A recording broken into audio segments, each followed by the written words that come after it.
My government has also accelerated efforts for completion of Polavaram project by December 2021, along with land acquisition, rehabilitation and resettlement.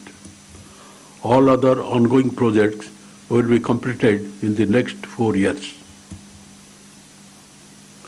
My government is initiating steps to take up Raisalema drought mitigation project, speeding up of Uttara Andhra Srujana Shravanti, enhancing the capacity of Polavaram right main canal to 50,000 cubic to take care of Krishna Delta, NHP Ayakat and drought-prone Raisalema, Nellore and Prakasam. Energy. My government recognizes that the health of the distribution utilities DISCOM is of utmost importance for survival and efficient functioning of the state energy sector. It would not be out of place to mention that owing to the previous government's neglect of the sector and the under-release of subsidy to the DISCOMs were forced to borrow heavily to sustain and this has jeopardized the whole sector. Bearing in mind the need to bail out the sector, my government has provided a huge financial assistance to the tune of rupees 17,904 crores towards not just the current year's subsidy component but also for the sector's dues that pertain to the period of previous government. Another issue of concern is the financial burden of subsidizing agricultural power consumption. The annual agricultural consumption is close to 12,221 MUS for the year 2020-21, leading to a subsidy requirement of close to rupees 8,354 crores. Given the yearly increase in agricultural consumption, the subsidy amount is likely to increase to alarming levels during the next few years.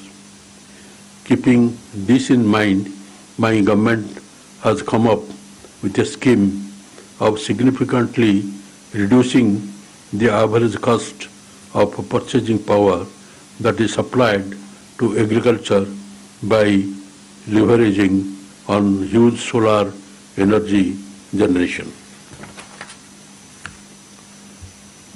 potential in the state by developing solar power project on BOT model to the tune of 10,000 MWP. The power from these projects would be adequate for the agricultural consumption and ensure substantially of the sector as the cost of supply of power would be significantly lower.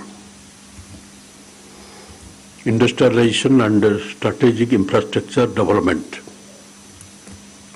We are committed to drive rapid industrialization of our state through competitive industrial policies and investing in strategic infrastructure. We have already hit the ground by initiating the process for clearing rupees 4,000 crores of pending industrial incentives of the previous government, signaling our commitment. To encourage new industrial investment, we will release a new industrial policy very soon. We have allotted land to more than 1,466 companies through APIAC. This represents a committed investment of INR 11,548 crores. 39 large and mega industries have cumulatively invested even more INR 24,000 crores, generating almost 36,810 jobs. 13,122 MSMEs have started operation, investing more than INR 2,500 crores and generating about 63,897 jobs. To position MSMEs for growth, we have launched the YSR Navodayam scheme for a one-time restructuring of MSMEs loans. Being an agrarian state, we have tremendous opportunity to leverage our agricultural resources, using them for higher values addition activities and job creation. Hence, we consider food processing a priority industrial sector. We plan to introduce a new food processing policy. A key feature will be setting up new food processing zones in each parliamentary constituencies. Strategic economic infrastructure will facilitate accelerated economic growth. My government is striving to build and strengthen infrastructure that enhances trade. We are striving to operationalize two major industrial corridors, namely Visakhapatnam-Chennai Industrial Corridor and the Chennai-Bengaluru Industrial Corridor. Corridor development will strengthen connectivity and existing industries such as textile, pharma, food processing, and also allow for setting up of new ones. We are expanding construction of the Bhogapuram International Airport in Vijayanagram and completion of airport at Urvukulu, Kurnool. We have already entered into an rupees 2,300 crore partnership agreement with GMR Airport Limited to develop the Bhogapuram Airport. Our state has the second longest coast stretching 974 kilometers. We see an opportunity to transform our state into a maritime trading hub for Southeast Asia. We intend to strengthen our 6 ports and taking up construction of 3 new ports at Ramayapatam, Machalipatam and Bhavnapatu. 8 fishing harbors will be constructed in 3 years at a cost of rupees 3,200 crores. Corruption-free governance. My government is firmly committed to clean and corrupt-free governance and has taken several measures to achieve it. Reverse tendering for public works has resulted in savings of around 2,200 crores. Under the Spandana initiative, any citizen can register a complaint about corrupt practices by public servants. The complaints are then transferred to the Anti-Corruption Bureau for redressal.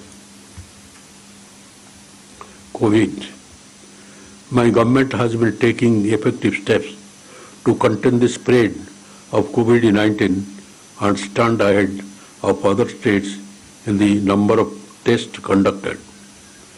From just 1 lab, my government has increased the number of testing labs to 13. About 15,000 tests are being conducted per day, and It tops the national average among the states by conducting over 5.5 lakh tests and more than 10,000 tests per million. The mortality rate is much lower than that of national average, and the recovery rate is highest than national average. There are 5 dedicated COVID-19 hospitals, and the district 65 hospitals are dedicated for corona patients. We have 38,000 isolation beds, 15,000 equipped with oxygen supply, and 5,400 ICU beds, of which 1,300 have ventilator facilities.